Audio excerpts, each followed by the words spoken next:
Hey, Josh, how are you tonight? Doing well. You, Scott? Can't complain too much. Been loving the weather. Beautiful day today. Actually got to spend a little time on the beach yesterday. My wife had a dentist appointment. We go to a dentist like 2 blocks from the beach just for that purpose, so that we can walk over to the beach.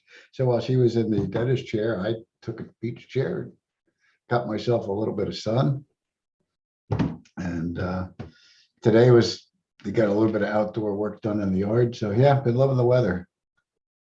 Yeah, the weather has been great. How's the beach with spring break happening? Um, I didn't really take much note to it. I mean, there were some younger folks there, but let's see, what time did I get down there? About 3 o'clock in the afternoon.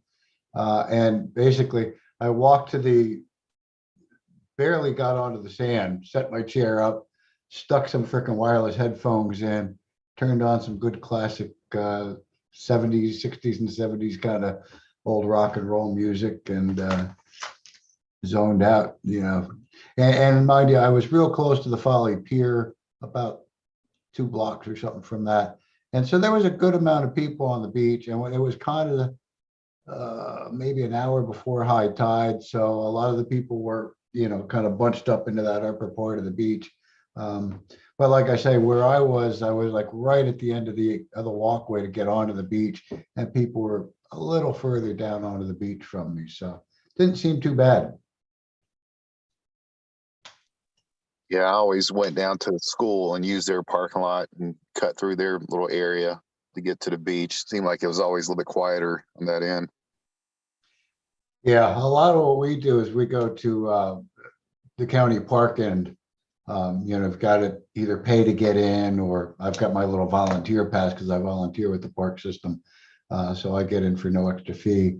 Um, and the funny thing with it is where the Folly Pier is, they do have some limited parking there, and it used to be able to get in there if you had the county park gold pass, which cost, I think my wife pays, let's see, she gets retirement, or not retirement, but old folks fee, and I think it's around $70 a year or something like that. And that used to be, we used that a lot because to park there, because at Gold Pass people had permission to use their pass there. But just in the past year or so, they've taken that bonus or whatever, that feature off. So the Gold Pass people holders can't park at the pier anymore, but volunteers still can. So I still be able to sneak in. Problem is that it was so limited parking, there was no open spaces when I was down yesterday, which really didn't matter because I just parked in front of the dentist office, since my wife was going to the dentist, and I walked the 2 blocks or block and a half over to the beach from there. And it was funny because then as she's leaving, she goes, "Is it okay if we leave the car here for a little bit? I'm going to go down to the beach and meet my husband." And they're like, "Not a problem. You were the last patient coming in for the day, so we don't have to worry about clearing out any parking space." So that was kind of nice. But we didn't stay long once she got there, just because it was I was already getting pinky. I haven't been out in the sun very much, and I need to build my base up. So yeah, we didn't stay but a couple minutes after she came down for me.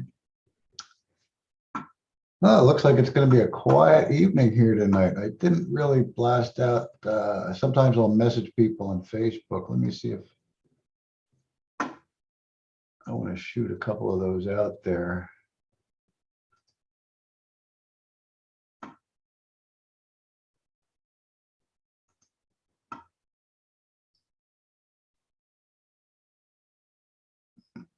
Go copy and paste.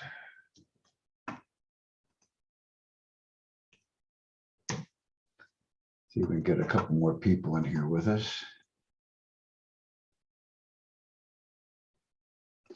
So today's schedule S-150 for the house yet? Haven't heard anything about it yet. No. Actually, I am going to be starting to do a couple of email blasts in the next couple of days. The action alert I have out there to write to your house members. I actually learned something on one of my meetings with National the other day, I can attach that action to our email list and send it out to, I think our email list is over 900 people now. Send it out to everybody, but then if I resend it again, I can exclude like everybody who had clicked it the first time, so that I don't like kind of spam everybody over and over with it. That's a pretty neat little feature. I can still kind of try and poke the people that hadn't clicked on and open the email. And opening it, I'm assuming they might, actually go and click on the action and do the action. But that way, like I say, if they open the email and see it, and that way I'll exclude them from the following emails. And I'm going to do a series over the next probably 2 weeks, week and a half, because I'm expecting it to move before the end of the month. Hope it does, because if they're probably going to want to debate it on the House floor. They may want to do, add some of their own amendments to it. I don't know. But my hope is they do get that taken care of before the end of session. Somebody shared with me last week when the end of session was. I think it was early June. But yeah, it's got to get out of there before end of session, or it dies there. And if it gets out of there, then it's up to the governor to sign. All right, let me get a couple more of these messages out here.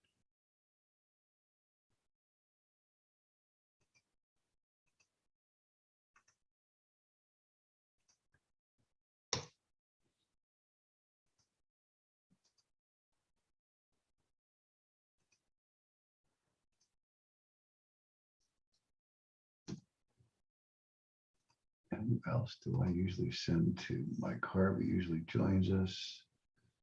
Josh, you're already with us.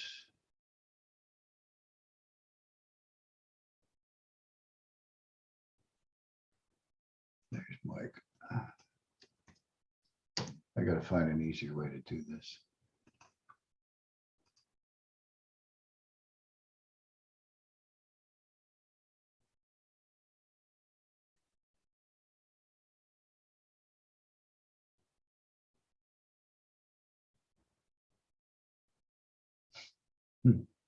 No, I'm pretty far down the list. I don't know who else is out there.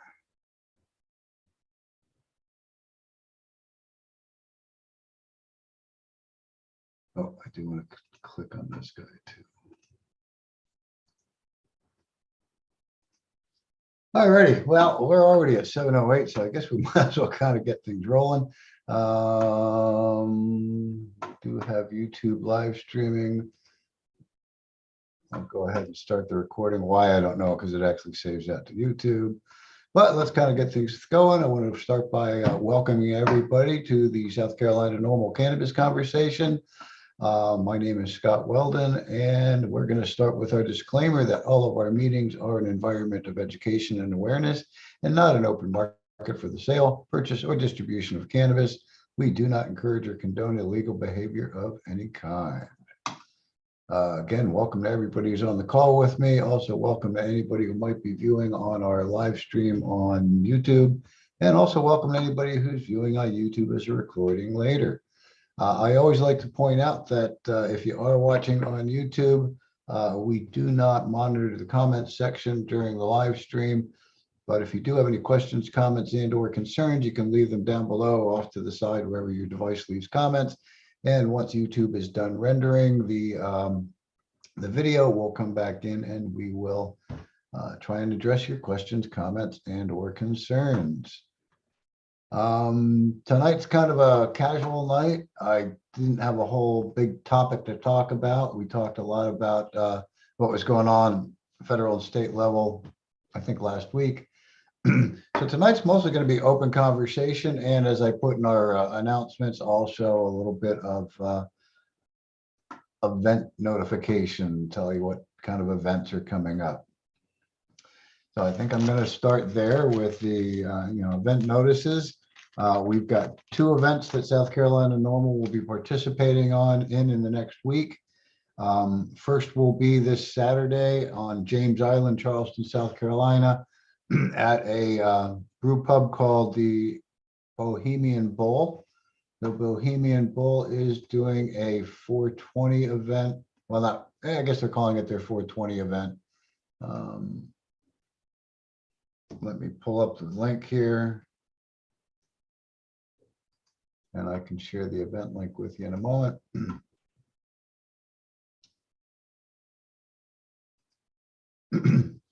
Yep, they're calling it their 420 Market with Wicked Weed Brewing.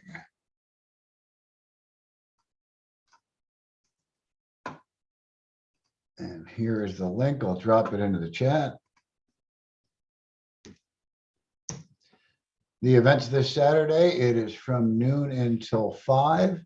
According to their promo here on Facebook, they'll be featuring 4 of the Wicked Weed Brewing beers, including a beer of the month, Dr. Dank, Daily Haze IPA. There's also going to be, it says 10 plus local vendors. We don't know how many vendors exactly are going to be there, but the Charleston Hemp Collective's mobile dispensary will be there. There will be live music by Slim Soul and Friends, live t-shirt printing from the Gumbo Design Company, raffles and giveaways, and free marijuana information. So yeah, this is a pub not too far from my home, probably about 2 miles away. And my wife and I were there a couple of weeks ago for a Sunday brunch. And I happened to see a big poster on the wall talking about their 420 event. And I thought, hey, can't hurt to ask if we can go down and set up a table and hand out brochures and maybe some stickers and buttons and collect some donations. Who knows? We'll see how it goes. But they do have really good burgers. Matter of fact, I was watching a video on one of the video, it wasn't YouTube, basically talking about how they grind their burgers and the blend that they use and blah, blah, blah. But we enjoy the burgers there. We also enjoy some of their brunch selections, which are pretty unique. I'm generally pretty well food motivated. I am not much at drinking, so I couldn't really tell you. They do have a good beer selection. They've got a big long row of tap handles. Beyond that, I couldn't tell you much about it. I don't drink very often, and when I do, I usually a good example. We go out every now and again with my my wife's daughter and son-in-law, and my son-in-law is a little bit more of a beer aficionado, so he'll be asking, what do you have on tap, or he'll be looking at the menu, and I'll just say, hey, what do you suggest for me? And he'll make a suggestion, and I might have one. Matter of fact, I was joking with the wife the other day, and I want to say this is probably 2 or 3 years ago, but we went out and I says, hey, what do you suggest? And he suggested one, and they came in a nice 16-ounce glass. And I'm like, hey, that was pretty good. I think I'll have another one. And 2 beers later, I'm walking out of there kind of giggling, like, oh, I'm feeling a little bit drunk. Like, I'm definitely a cheap date when it comes to drinking. Anyway, they will have some of the Wicked Weed Brew on tap. And I have had some of those before. I just don't think I've ever had this Dr. Dank Daily Haze. I may try one that day just because I'll be there for a few hours. And so if I, grab a little bite and a beer early, I can probably sweat it out before the end of the day.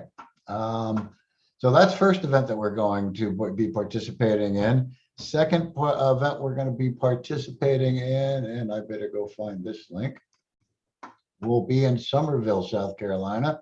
That's about 40 minutes from where I'm located.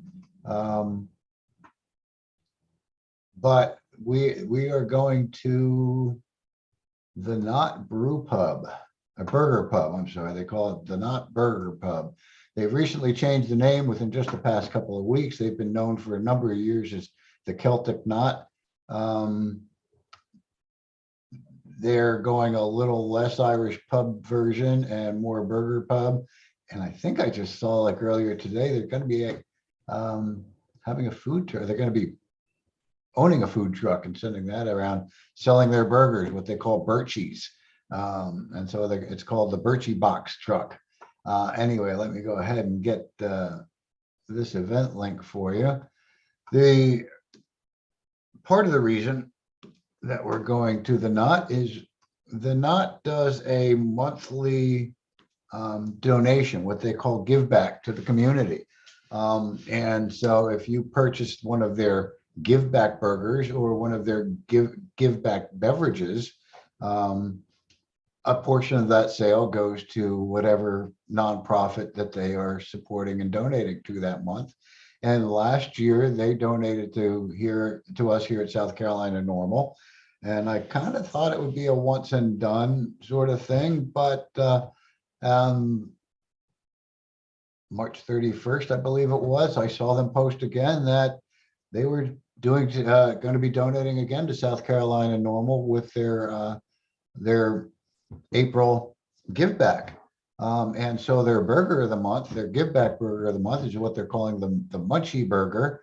My wife Karen and I, we went up, I want to say not this past Sunday, but the Sunday before.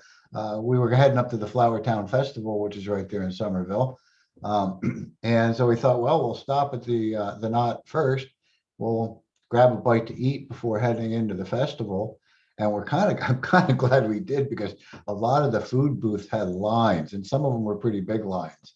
But the Munchie Burger, their give back burger this month is called the Munchie Burger. Who to guessed? And it is basically, they do the smash burger type burgers. You can get a single, double, or triple, and then they top it with some pickles, some chili, and some Fritos. And Fritos are one of those things where we try not to keep them in the house because they're kind of addictive. At least they are to me. That greasy, salty corn chips, good stuff. So we went in. My wife had a single. I had a double patty burger. They were really good. They weren't nearly as messy as I was expecting because they didn't overtop them with too much chili. That little bit of pickle in there, if you like pickles, I thought that was a nice kind of surprise in the bite. And of course, the goodness of the Fritos. And then they have two give back beverages this month as well. One of them is, let's see if I can find it.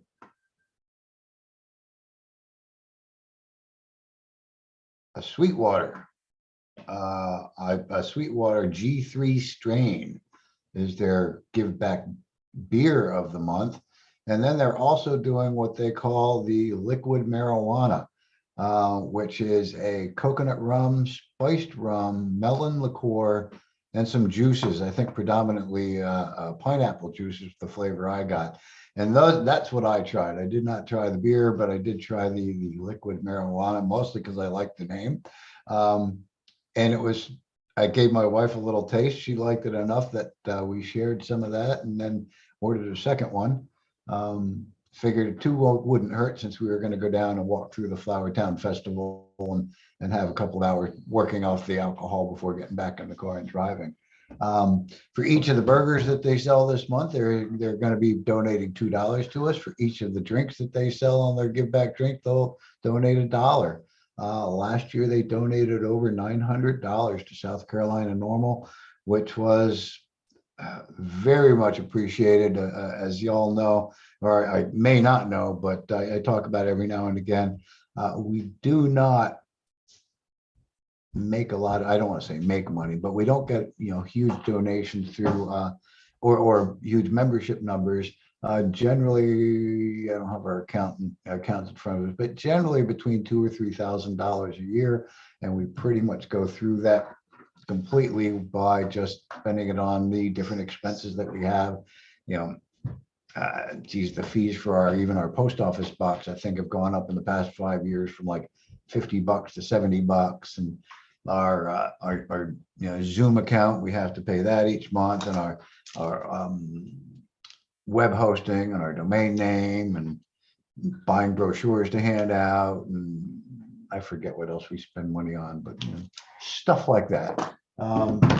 Actually, I did spend a little bit of the chapter's money just about a month ago on the book Marijuana, A Signal of Misunderstanding. It's the official report of the National Commission on Marijuana and Drug Abuse. Came out in 1972, 2 years after the Controlled Substances Act was passed. The reason I got it was because just a couple of weeks ago was the 50th anniversary of this coming out. It's something that we'll kind of have on display and people can take a peek at when we're out on, have our booth set up at different places. And basically what this is when they passed the Controlled Substances Act, part of that was to do a 2-year comprehensive study of marijuana. And when they came back 2 years later to report to President Nixon at the time, they basically said, it's not that dangerous. We should really take it off the schedule. We should really decriminalize it. And we should really decriminalize simple sales, like, because it even talks about it in the book where, they realized that a lot of times, somebody might get an ounce or so and then split it. And this is back in the 70s where you get a big 4-finger ounce for $20 of weed that was nowhere the quality it is today, I don't think. But, and the Panama Red and the Acapulco Gold, boy, that might be $30 an ounce. But what they would do is somebody would get an ounce and then they'd split it out into quarters or whatever and share the cost with the friends. So you get $5 here and $5 there to kind of split it up. And they felt that that was like negligible and that should be basically decriminalized. And Nixon went off. What's crazy? What's wrong with you crazy Jews? Yeah, he was quite the anti-Semite racist. But anyway, he just thought that this was, no way, we are going to include marijuana and pretty much put us where we are today, with a little bit of help along the way through like the Reagan administration and the 1994 crime bill. And basically every president we've had along the way has either not helped or have made it worse, trying to say, crime, we got to stop crime and marijuana is the catalyst to crime. I don't know. Victimless crime. I think the most danger anything is in from smoking cannabis is probably those Fritos I was talking about, pizza, stuff like that. But we try not to be frivolous with the funds that we get donated. I feel I've got a fiduciary duty to our donors and our members to be frugal at best. But anyway, get back to what I was talking about, and that was the Not Burger Pub. If you are anywhere within, reasonable driving distance, come on out and join us there. Like I said, I'll probably get there. The event starts about 5. So from about 5 till 8 and or 9, somewhere in there, I will be there again, handing out some free marijuana information. Might take some raffle tickets and do a little raffle for a t-shirt or two. Again, I just got another order of some stickers in. So we might give out some stickers. But those are the only 2 real events that we have prepared for the 420 season. I do want to backtrack here a little bit, though. This is not a normal event, but let me check this notice here. Tuesday, April 19th, the day before 420. Let me open up this link and I will share it with you. The South Carolina Compassionate Care Alliance, and I don't know who Carolina Dream is. Let me open that up. They have announced that apparently it's a CBD shop somewhere. They have announced that they are doing a press conference at the state capitol on April 19th, starting at 10 a.m. Again, I'll share that link with you if you are near Columbia or within a reasonable driving distance from Columbia. I don't anticipate coming up for that one. And to be quite honest with you, the Compassionate Care Alliance doesn't usually like to see NORML there because they feel if the legislators see NORML there, that the event is just that stepping stone to move toward adult use and recreation and not about medical. As they put it, the state's medical cannabis bill is now at the House of Representatives. Let's keep the momentum going. So they're holding a press conference in support of medical access to cannabis in South Carolina.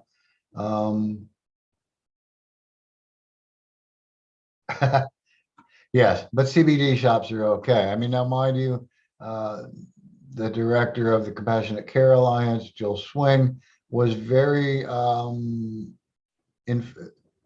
I don't want to say influential, but a big part of moving the CBD laws forward back in 2016. That was just as I was moving here to South Carolina. And again, she was,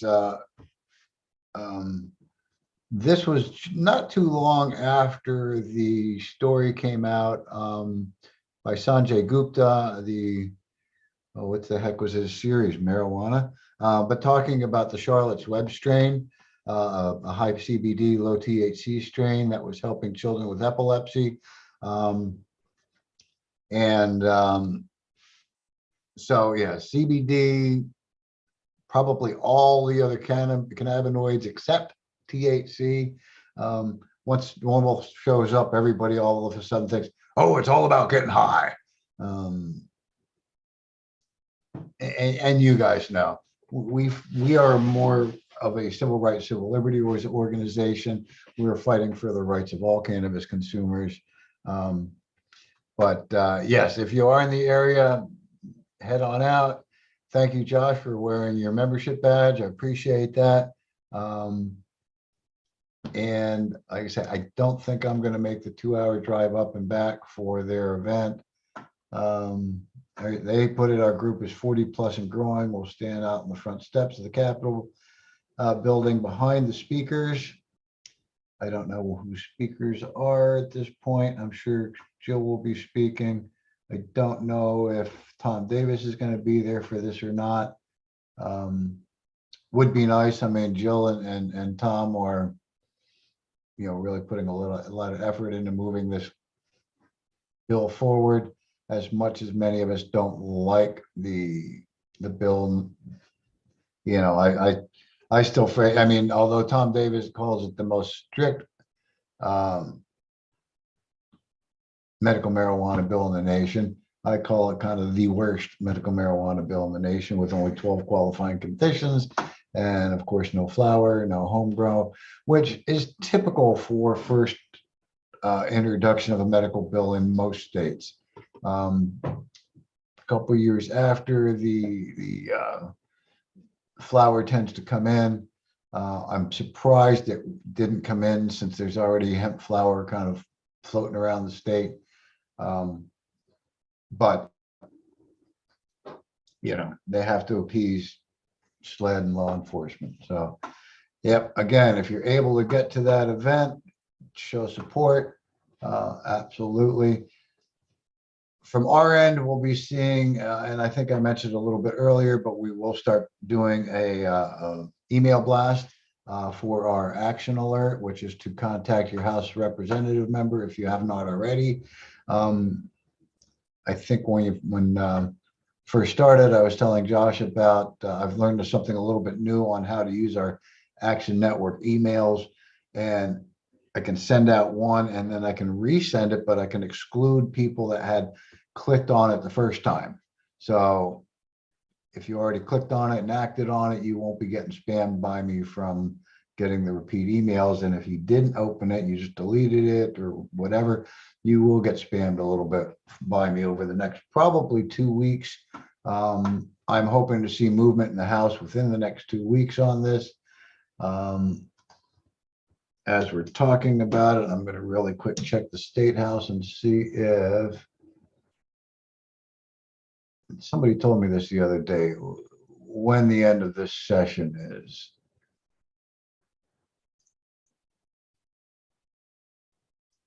And I don't see it here, so I'm going to try and Google it.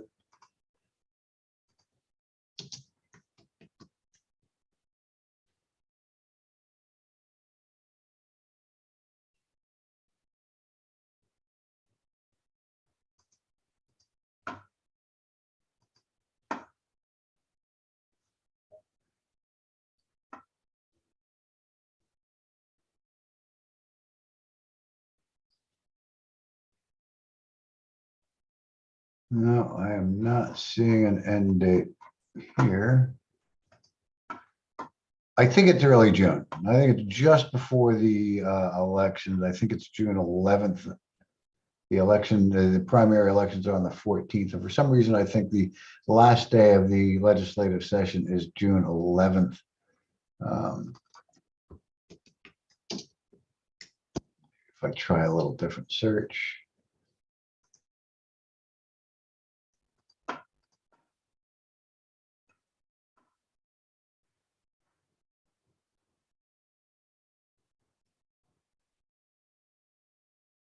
No, I'm not seeing an obvious, but I think it's June 11th. Now,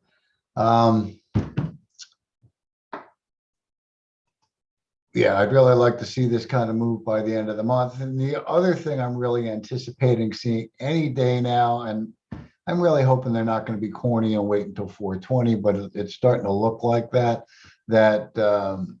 the Cannabis Administration and Opportunity Act should be getting introduced into the Senate, into the US Senate sometime this month. We've been hearing about it for months, a couple of months that they keep saying, oh, we'll be announcing it soon. It'll be coming soon. I think it was late last year. I was kind of hoping it would be introduced into January or February, and it wasn't. They're still working on redrafts. I'm really hoping. Okay, Josh says Pelosi said we'll see action on federal soon. We have been seeing the MORE Act move. MORE Act move from the House to the Senate. And I've been hearing that we need every single Democrat and 10 Republicans in the Senate to vote for it to get it to pass. And that may be a challenge considering in the House, all but 2 Democrats voted for it and all but 2 Republicans voted against it. So 2 Republicans did vote for it in the House. But if those kind of percentages follow through into the Senate, we're in trouble. So I will be working on another action alert for that. Matter of fact, there is one already out on NORML National that I can just start sharing out to contact your House member, or I'm sorry, your Senate members. Now, the challenge we have here is we can write our Senate members in South Carolina all we want, but you're writing to Tim Scott and to Lindsey Graham. I don't think they're going to vote for it, no matter how many. I don't care if every single registered voter in South Carolina writes to Lindsey and Tim Scott. I don't think they would vote for this, but Josh is mentioning here the holdup is over social justice. We've kind of seen some of that. There is a Republican deschedule bill that has moved nowhere. I think it was a House bill that was deschedule only and did not include any type of reparative justice language in it.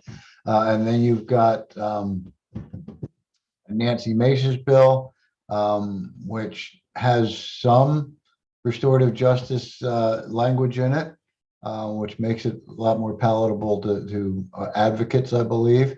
And the good thing with Nancy's bill that I've seen is the 3% tax rate, which is much better than what was proposed in the Cannabis Administration and Opportunity Act last year, which was from 5 to 25% for that 20 million in first dollar and up, or 2.5 to 12.5% for the first 20 million. That got a lot of pushback from advocates after they had released the legislative draft on this last year. I believe they released that legislative draft in July, and stopped taking public comment on it the 1st of September. And a lot of that public comment was on the tax rates. So we're waiting to see what happens when they reintroduce it any day now, any week now, to see how they've addressed that tax rate issue, because that was probably one of the larger sticking points in that particular bill. You know, as an advocate, the way I look at it, you know, between the MORE Act, the COA Act, and the State Reform Act, I don't care which one makes it. You know, as I've heard over and over again, it's kind of a race to the top on those three bills. Another good point from Josh is we've seen it over and over again. It's not what's good for the people, but good for the government. Agreed. You know, it's supposed to be, you know, of and for the people, but as you see, most legislation is not. You know, just watching the Senate debates over the S-150 and listening to the lack of knowledge and education by a lot of our senators, senators at that point, and even in the debates in the 3M committee, they're still regurgitating government propaganda about the gateway theory.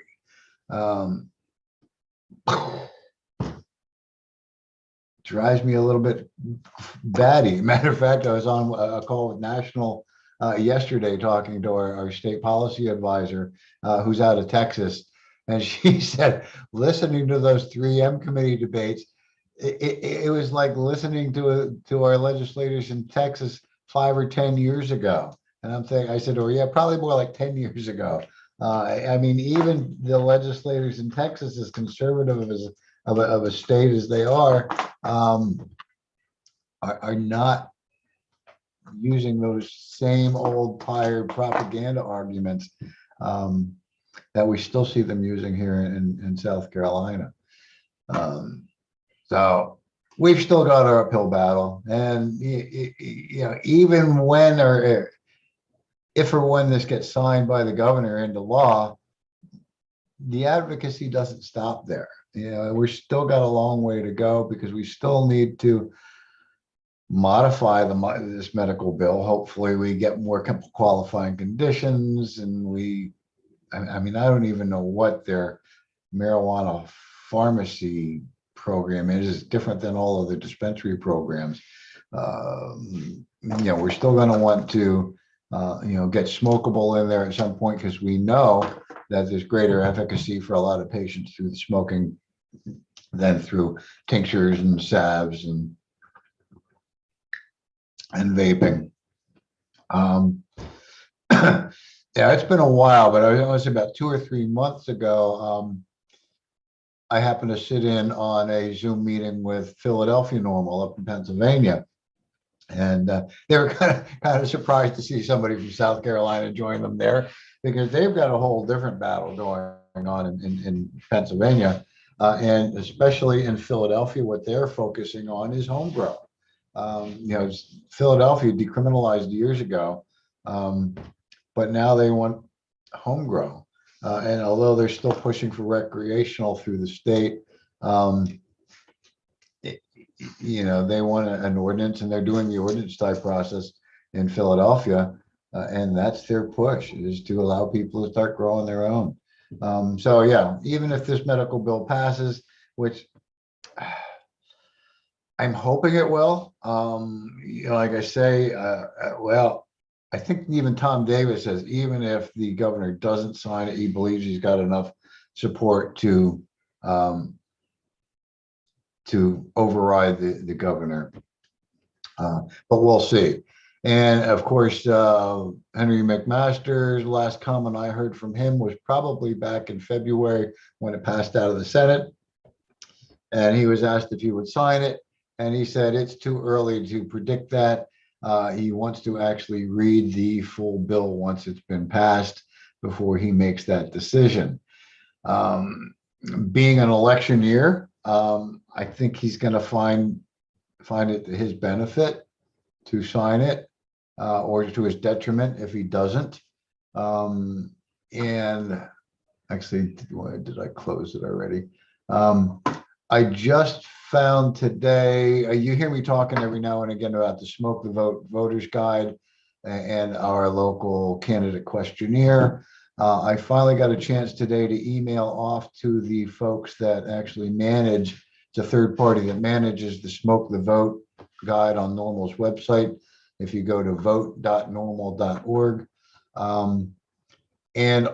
They just populated the administrative side of the Smoke the Vote form, I guess you would call it, guide, with the upcoming primary candidates here in South Carolina.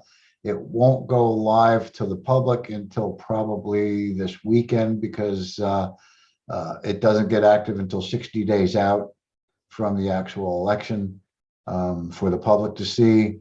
I've got a couple of respondents to our candidate questionnaire. So once I get a chance to get in there on the administrative side, I will start populating some of that information in there. And also, again, over the next couple of weeks, I'm going to be trying to push a little bit harder to get candidates to fill out our questionnaire. I'm going to share a link to this questionnaire down here in the chat. I'm going to use the shortened link. And I'm going to ask anybody who happens to be on the call, or I'll probably share this to the YouTube channel later in comments, share this form with any candidates that you know in your community or near your community. I usually just put it out there. I message quite a few of them through Facebook when I find a candidate who's running, saying voters want to know your position on marijuana policy. Please fill out the NORML candidate questionnaire, and we will populate that information to the Smoke the Vote Guide. I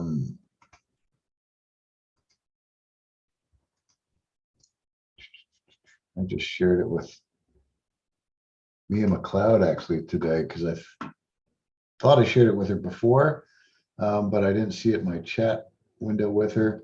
But yep, South Carolina voters would like to know your position on cannabis law reform. Please complete the South Carolina NORML candidate questionnaire, and I attached the link. Like I say, I've got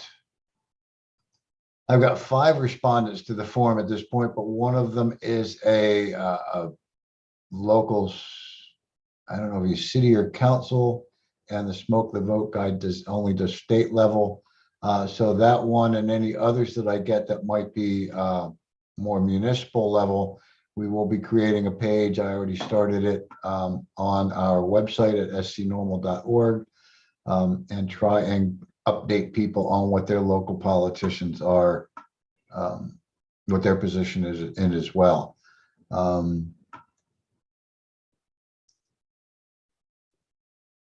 Yes, I've got 4 state level candidates, and I know there's a bunch more out there. So we're going to try and get that questionnaire out to more of them. Let me see what Joey wrote here in comments. He thinks McMaster won't sign it. He'll be leaving it sit on his desk for 30 days, after which it will become law. That could be as well. And like you said, taking the cowardly way out where he doesn't sign it, it'll still become law because it just, you know, the time has passed.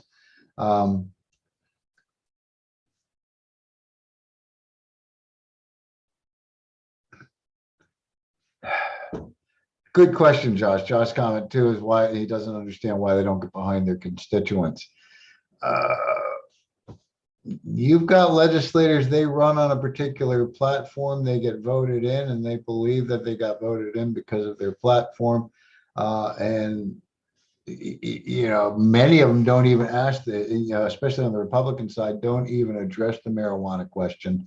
As the head of the South Carolina GOP has said a number of times, our voters don't care about that, or they're not interested in that, which I know last time he said that publicly, Jill Swing came out swinging and said, you know, she's a Republican voter, and yes, we do care about that. And the polls show, you know, more than half of the Republican voters do want marijuana law reform, not necessarily full legalization for recreational, but more so for medical. I'm going to say probably less so for decriminalization, but there's still a good strong number of them that still want decriminalization. And Joey makes a good point.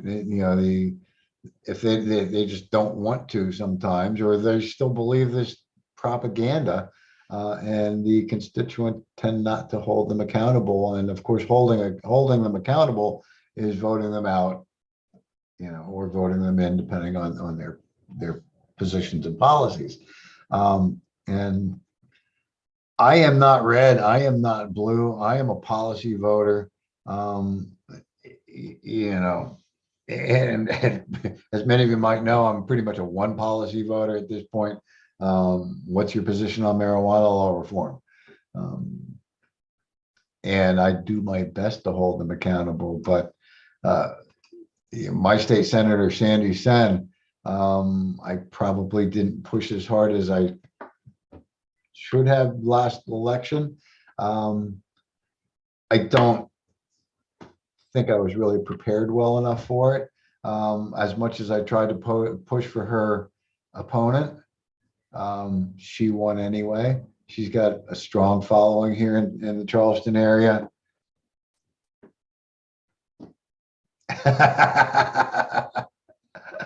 Oh, that would be nice. They don't get a vote until they smoke some weed. And now, mind you, I've heard a couple people, even say they smoked it once and they got all out of sorts. Now, I don't know your all's experience with it, but the first time I ever smoked anything, I felt nothing. Then I was told by some people, yes, the first time you may not feel anything. The second time I felt something.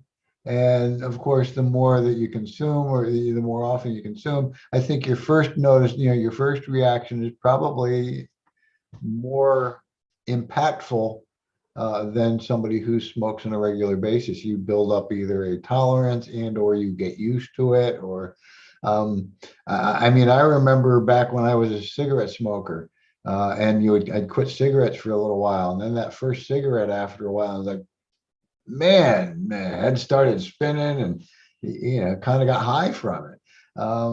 Or talking to people, or not talking to people, even remembering back in my younger days when I first started drinking. The first time you drink, you don't know what you don't know, and you can easily overindulge.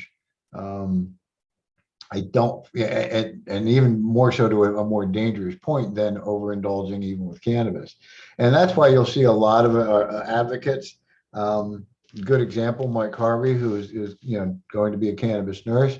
But a lot of advocates will tell you, start low, go slow. Start with a little bit. Even talking about this Delta 8. I mean, you can get high from Delta 8. Same thing. Start low, go slow. Don't try and like, ooh, I'm just going to get ripped up tonight, because it's more impactful when you're new to it or when you're not used to it. All right, I said this is open conversation. I'm kind of doing all the talking, but you guys are doing some nice commenting in the comment section, so I appreciate that. I see we've been on almost 50 minutes, and I didn't really expect to babble that long on an open conversation. So throw your comments in if you have anything else you want me to kind of touch base on. Otherwise, I am going to just kind of go back and remind everybody that we will be out and about in the next couple of days. This Saturday here in Charleston, next Wednesday on 420 in Somerville. I don't think, well, we haven't officially decided to set up a booth at Marion Square on 423, which is the following Saturday. But I think I'm going to go down there, depending on what the weather and stuff looks like, as a solo, and just hand out brochures and wear kind of take the free marijuana signs and make a sandwich board kind of thing and sort of wear them, hand out brochures. I haven't made that decision yet, and I haven't checked the weather for that Saturday, which I'm going to do real quick now. Ooh, this coming Saturday, thunderstorms in the afternoon. Well, I hope I kind of beat that, or we have at least some cover for our event there. Following Saturday is supposed to be 76 and plenty of sunshine and no rain. So yeah, I'll probably end up down at Marion Square. Just kind of puffing it around out on the public areas. I think I've talked about this before. We have been trying to get in, set up a booth as a nonprofit down at that farmer's market for years now. We were turned down in 2017, and I didn't really realize it at that point, but it's operated by a government entity, and a government entity cannot censor us because of the subject matter. And they had said, oh, we can't let you be here because if we let you here, it would look like we support what your cause is, and we just can't do that. Well, it took me a while to realize, hey, you're a government agency. You don't have that choice. If you're going to let nonprofits, you've got to let nonprofits. You can't discriminate.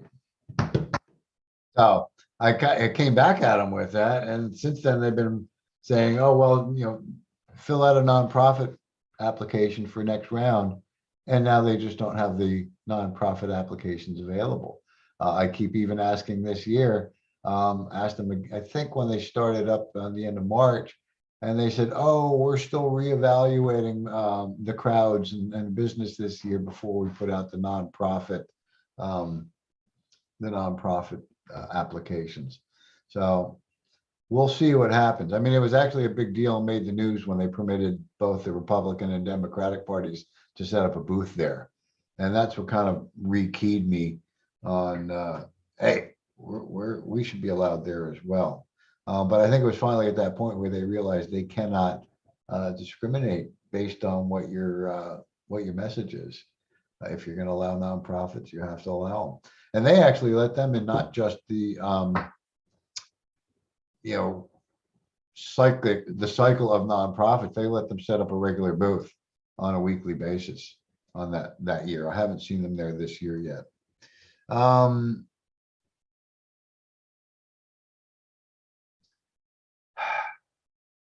Who are the New York influences brought up in the 3M committee?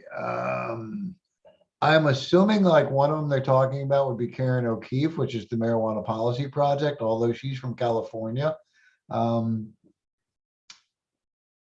don't, otherwise beyond that, I'm not sure. She was, like I say, the only organization that I necessarily saw there.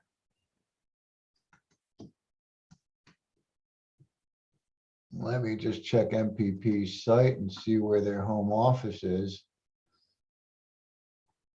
if I can. Washington, D.C. So yeah, I'm not sure what they were talking about New York influences. But I mean, as somebody who moved here from north of the Mason-Dixon line, I hear a lot about, oh, don't be coming here from up north and trying to change our change our state. Well, I hate to say it, but I wasn't seeing anybody from South Carolina with, a good functional NORML group. There was one in Columbia when I first got here. And I actually was just in contact with somebody who was running that group pre-2017. And he moved out of state to move to a legal state. I think he moved to, I have to check his profile. I think he moved to California or Colorado, one of those, and sort of passed it on to someone else who dropped the ball. And the Columbia NORML group basically stopped functioning in 2018. Aiken NORML never even got fully off the ground because they never filed their nonprofit paperwork and filed with the IRS. Same way, I know there had been in the past a Myrtle Beach chapter. Matter of fact, back until about, I think around 2010, there was another Charleston chapter before I moved to Charleston. and they all moved, from my understanding. They went to legal states. The most recent iteration of the Myrtle Beach chapter, which was trying to start to form, I was in communication with him for about a week, and he says, I'm just moving to another state.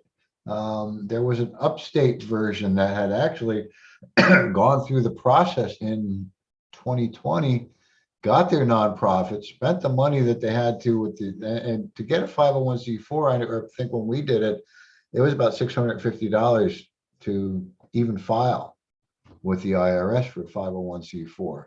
They went through the process, and at one point, National contacted me and said, "Would you reach out to them and see if we, see what you can, if you can work together?"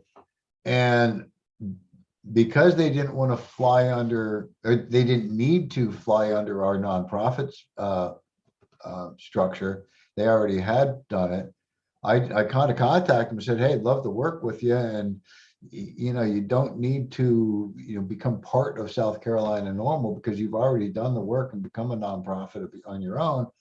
And they just went, I don't think we're going to do this anymore, and they folded up, and I don't know why. I mean, I'm still kind of baffled by that.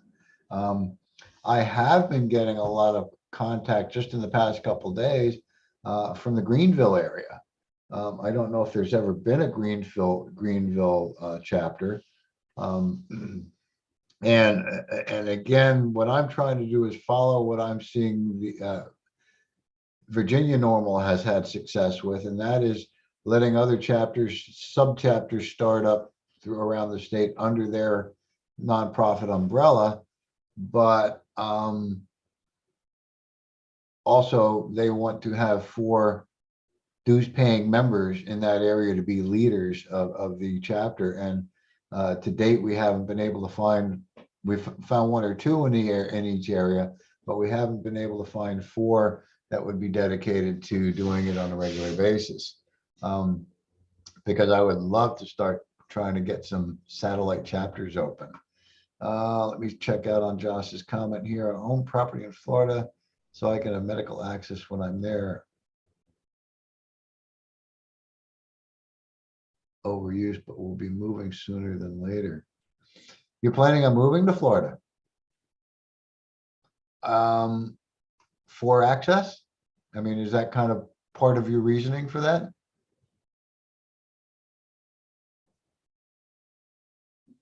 Yeah, I mean, and that's something I've heard. Now, mind you, my wife moved here to follow her, daughter and grandchildren, and to be near the beach and to get away from snow.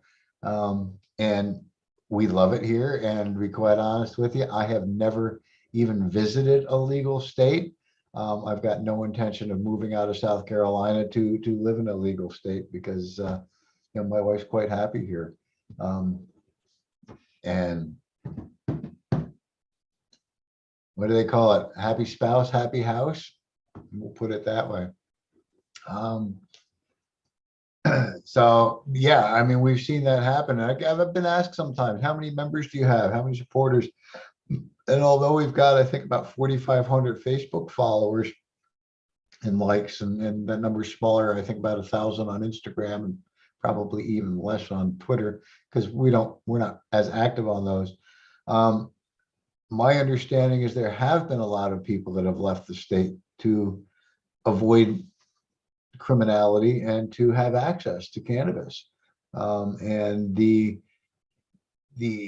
supporters that have remained in the state are a little afraid to be open about it. They're afraid that they're going to have repercussions or retaliation from local law enforcement, or possibly from their family, or possibly from their job. Oh, that would be cool. Grandfather worked for NASA. I know we've gone down to, where do they do the launches there now? Cocoa Beach a couple of times and visited in that area. And I know some folks from that area, and they'll go out and watch the launches. Stuff like that sounds very kind of cool to see that close up. So yeah, that's some of our challenges is finding people that are willing to stay in the state and willing to be open about it. And I've told this story a number of times on our conversations, but when we were trying to start the Low Country chapter here, which eventually became the South Carolina chapter, I was not the guy that was kind of designated to be the executive director. I was going to be the communications director, and I was going to just kind of like post up on Facebook and worry about the newsletter and not worry about the overall picture of things. And the guy that we had slated to be the executive director came back and contacted me, about a week or two after our planning meeting, and said, "Hey, I was telling some friends and some coworkers about this, and apparently the word got around to my boss, and my boss came to me and said, 'Hey, if you want to keep your job, you won't do that.'" And so he had to back out. I don't think he's with that same employer anymore, but he's still in employment that would be, I think he got into school teaching or something in the school realm. And again, it can be very detrimental to your position if you come out as pro cannabis. So anyway, I did get a little beep on my watch telling me that we have passed the 8 o'clock mark. Josh, I hope you don't leave too soon. We love having you around. But I understand your desire to, have safe access and to visit where your grandfather used to work and stuff like that. Very cool. But anyway, I'm going to just kind of wrap it up for tonight. Again, we're going to reach out and hopefully anybody who is able to come visit with us either at the Bohemian Bull on James Island or the Not Burger Pub in Somerville. There will be no cannabis conversation next Wednesday because I'll be at the Not Burger Pub. You should be getting an email from me probably in a couple of days to next weekend. We talked about it last week, having a non-recorded, non-YouTube streamed open conversation. I'm planning that for April 21st, Thursday evening. I'll be sending out a separate meeting link for that so that it's going to be for members only. So the 18 or so members that I actually have on our email list, I'll be doing an email blast to and having a nice open chat that we won't record, we won't publicize, we won't publish, and people can kind of speak freely at. Keep an eye out for that email and that email link. That'll be for April 21st, 4/21. I think they call that National Drug Testing Day. Ha ha ha. I always hated that joke, but I had to use it. And besides that, I just want to say thank you all for joining me here tonight. We are here almost every Wednesday, just not next Wednesday. I do have a candidate or two lined up in the next couple of weeks. I will give you some more information on that as we get closer to those dates. And otherwise, don't forget to follow us on Facebook, where we do most of our posting and keep most of our updates going on there, but also visit us on Instagram and or Twitter. Don't forget, if you're visiting our website at scnormal.org, scroll all the way down to the bottom and make sure you sign up for our newsletter. And beyond that, I think we're just going to call it an end of a conversation, and we will talk to you all soon. Thanks for joining me, guys. Have a good night. Bye-bye now.